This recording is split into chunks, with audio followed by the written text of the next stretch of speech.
Alors, dans cet exercice, on vous dit soit f de x égale 3x carré plus 5x plus 2, donnez une racine évidente de f de x. On ne vous demande pas de la résoudre par le déterminant. On vous demande de trouver une racine évidente.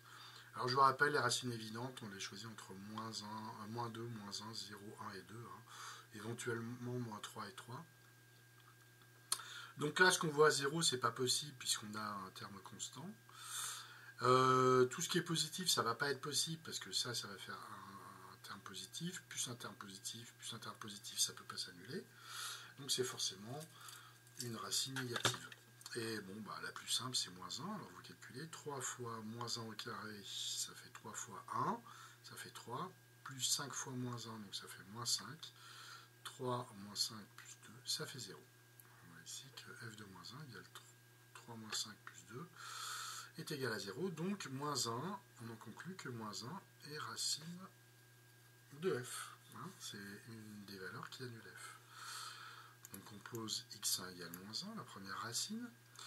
Et on dit que si x2 est la deuxième racine, on a les expressions que l'on a vues dans la propriété.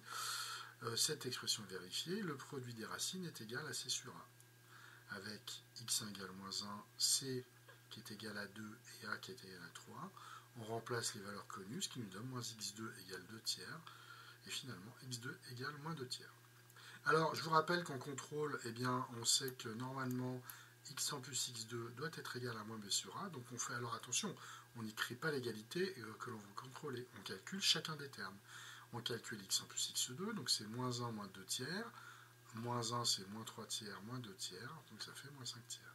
D'un autre côté, moins b sur a, je vous rappelle que b c'est 5 et a c'est 3, donc moins b sur a ça fait moins 5 tiers. Et donc on a vérifié que x1 plus x2 était bien égal à moins b sur a, on a contrôlé notre deuxième racine. Donc la première racine c'est x1 égale moins 1, la deuxième c'est x2 égale moins 5 tiers.